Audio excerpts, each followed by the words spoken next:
পাতা ছুলেই মৃত্যু। আমরা জানি একটি গাছ একটি প্রাণ, তবে সেই গাছটি যদি মৃত্যুর কারণ হয়ে থাকে তাহলে মানুষের জীবনে এর থেকে বড় অভিশাপ কী বা হতে পারে। অস্ট্রেলিয়ার রেন ফরেস্টে রয়েছে এমনই এক ধরনের গাছ যা নিমেষে কেড়ে নিতে পারে প্রাণ।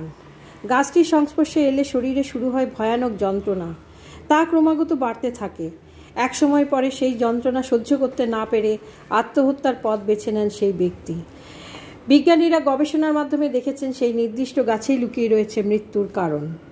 অস্ট্রেলিয়ার রেইন ফরেস্টে রয়েছে এই ভয়ঙ্কর গাছ, নাম জিম্পি জিম্পি। কয়েক বছর আগে আবিষ্কার হওয়া এই গাছ আজও বিজ্ঞানীদের কাছে গবেষণার বিষয়।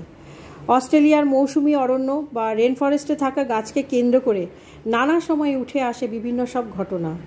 গবেষণায় দেখা গিয়েছে এই গাছের পাতা একবার ছুলেই সেই ব্যক্তি উন্মাদ হয়ে যেতে পারে। এই গাছের পাতা এতটাই বিষাক্ত যে শরীরের সংস্পর্শে আসার সঙ্গে সঙ্গে ইলেকট্রিক শক অনুভব হয়। গাছের পাতায় রয়েছে অসংখ্য কাঁটা, আর তার মাধ্যমেই শরীরের মধ্যে প্রবেশ করে ভয়ানক বিষ। এর কোনো ওষুধ নেই, ফলে এই বিষের প্রভাব থাকতে পারে বছরের পর বছর। যন্ত্রণা সহ্য করতে না পেরে বেছে নেওয়া হয় আত্মহত্যার পথ। বিজ্ঞানীদের ভাষায় এটিকে সুইসাইড ট্রিও বলা হয়ে থাকে। জানা গিয়েছে দ্বিতীয় বিশ্বযুদ্ধ চলাকালীন অস্ট্রেলিয়ার এক সেনাকর্মী এই গাছের পাতার সংস্পর্শে এসেছিলেন। শৌচকর্মের সময় ব্যবহার করেছিলেন জিম্পি জিম্পি গাছের পাতা। তারপরে দীর্ঘদিন তাকে যন্ত্রণায় হাসপাতালে ভর্তি থাকতে হয়েছে। অবশেষে তিনি আত্মহত্যার পথ বেছে নিয়েছিলেন। এই গাছের পাতাটি দেখতে অনেকটা পান পাতার মতো।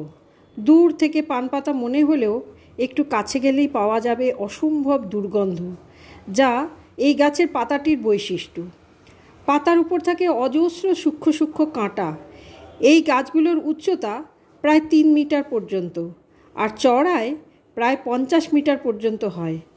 অস্ট্রেলিয়ার জিম্পি শহরের নামানুসারে এই গাছের নামকরণ করা হয় জিম্পি জিম্পি। ভিডিওটা ভালো লাগলে লাইক, কমেন্ট, শেয়ার ও সাবস্ক্রাইব করার অনুরোধ রইল। ভালো থাকবেন। নমস্কার।